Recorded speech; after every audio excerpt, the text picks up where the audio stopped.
안녕하세요. 여기는 대한여한의사의 유튜브 채널입니다. 저는 편집의사 신현숙입니다. 저는 총무이사 윤지연입니다. 네, 오늘 저희가 그 소아 알레르기 비염에 대해서 준비를 해봤습니다.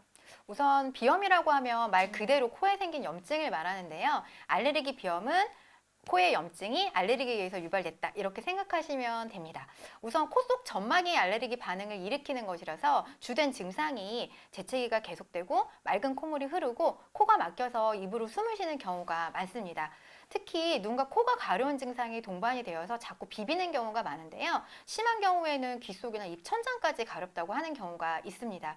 그리고 눈도 자주 충혈되고요. 눈 밑에 다크서클까지 생기는 경우도 많습니다. 그런데 저희가 그 코감기에 걸려도 코막힘, 콧물, 재채기 이제 이런 증상들이 나타나기도 하잖아요.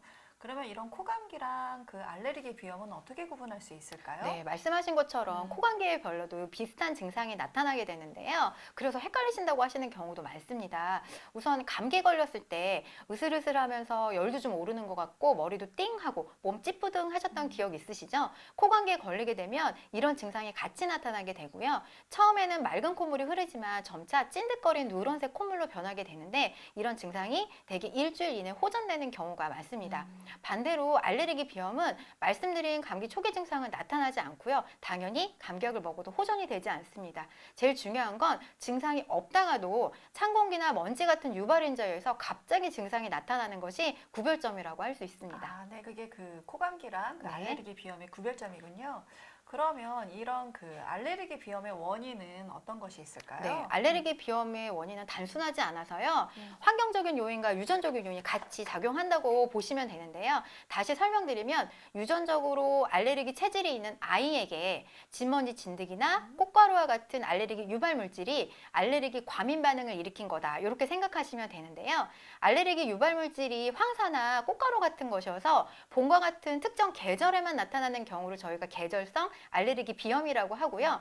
계절과 관계없이 1년 내내 증상이 나타나는 경우를 통렬성 알레르기 비염이라고 하는데 통렬성 알레르기 비염의 가장 흔한 원인은 진먼지 진드기지만 그 외에 동물의 털이라든가 담배 연기, 식품, 곰팡이 등 우리 일상생활에 주위에 있는 모든 것들이 원인이 될 수 있어서 요즘은 통렬성 알레르기 비염 환자가 늘어나고 있습니다.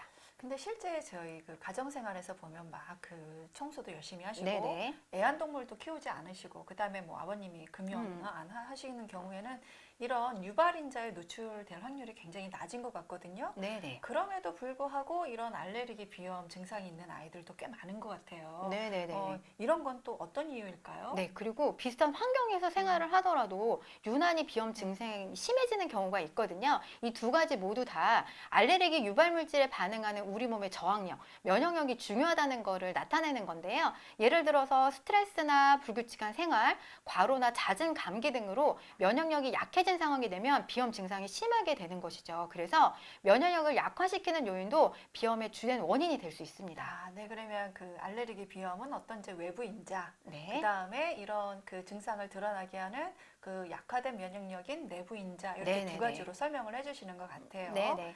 그러면 그 아이들 알레르기 비염을 치료하지 않고 그냥 두면 네네. 뭐 뇌발달, 성장 발달, 그다음에 이제 성격 형성 이런 데도 많이 영향을 미칠 것 같거든요. 이런 부분에 대해서는 어떻게 생각하세요? 예전에 그 알레르기 비염하고 중이염을 달고 사는 아이를 치료한 적이 있는데요. 치료 끝나고 나서 3개월 동안 키가 6cm가 자라더라고요. 와, 6cm면 정말 많이 자란 거거든요. 네네네네. 이렇게 성장도 방해하는 거거든요. 그래서 알레르기 비염을 제때 치료하지 않고 방치하게 되면은요, 성장장애 뿐만 아니라 기관지염이나 천식, 축농증, 중이염의 합병증까지 나타날 수 있기 때문에 조기에 발견하고 치료해서 꾸준히 관리하는 것이 무엇보다 중요합니다. 네, 그러면 이번에는 그 우리 아이들 그 내부 인자, 그 네. 면역력을 높여주는 방법에 대해서 조금 네네. 알아봤으면 하거든요.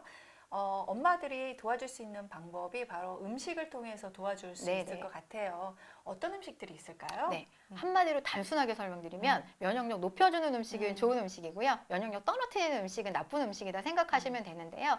여러 음식들 중에서도 특히 탄산음료나 아이스크림 같은 경우는 호흡기 면역력을 떨어뜨리기 때문에 알레르기 비염이 있는 아이들은 제대로 드시지 않는 것이 좋고요. 그리고 알레르기가 없다면 제철 과일이나 푸른 채소, 해조를 드시는 게 도움이 될 수 있습니다. 네, 어머니들께 좀 유용한 네네네. 팁들인 것 같아요. 자, 그러면 우리 아이들 알레르기 비염을 조금 완화시켜 줄 수 있는 그런 체질 개선하는 방법들이 네. 우리 한의학에 이제 다양하게 네네네. 있잖아요. 네네. 그런 방법들을 좀 설명해 주실래요? 우선은 알레르기 비염을 한의학적으로는 코만의 문제로 보지 않습니다. 몸의 전체적인 문제로 보는데요. 다음과 같은 세 가지 체질일 때 알레르기 비염이 잘 생긴다고 보고 있거든요. 첫 번째는 호흡기와 관련된 내부 장기가 허약하거나 기능에 불균형이 생긴 체질일 때, 두 번째 스트레스를 잘 받는 체질일 때, 세 번째 외부 온도 변화 등 환경 변화에 민감해서 잘 적응하지 못하는 체질일 때 비염이 잘 생긴다고 보고 있습니다. 그래서 체질 개선에 중점을 두기 때문에 우선은 증상을 가라앉힌 치료를 하고요. 뒤이어서 근본 원인을 제거하고 체질을 개선해서 면역을 강화시키는 치료까지 이어서 하고 있습니다. 이를 위해서 한약을 처방하는 것뿐만 아니라 침이나 뜸 치료, 한약재를 이용한 증기흡입 치료, 그리고 코에 바르는 한방연고를 이용한 외치요법까지 함께 시행을 하고 있습니다. 아, 네. 아주 다양한 방법들이 있네요. 네네.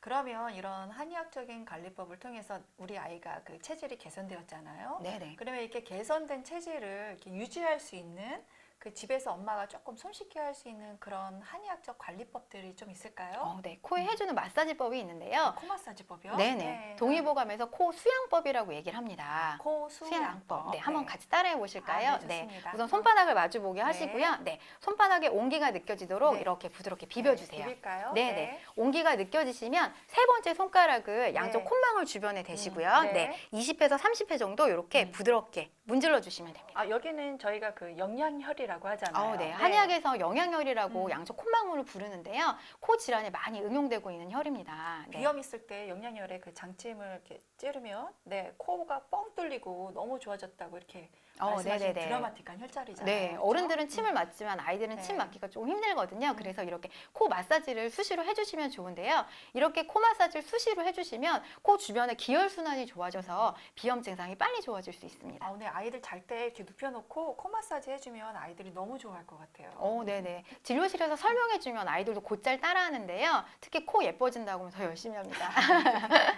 네, 오늘 저희가 아이들 소아 알레르기 비염을 도움을 줄 수 있는 그런 여러 가지 방법을 알아봤는데요. 이 한의학적인 관리법을 통해서 우리 아이들이 뻥 뚫리고 시원한 코를 유지할 수 있기를 바랍니다. 네, 오늘 저희 영상이 도움이 되셨다면 좋아요, 구독 눌러주세요. 네, 감사합니다. 감사합니다.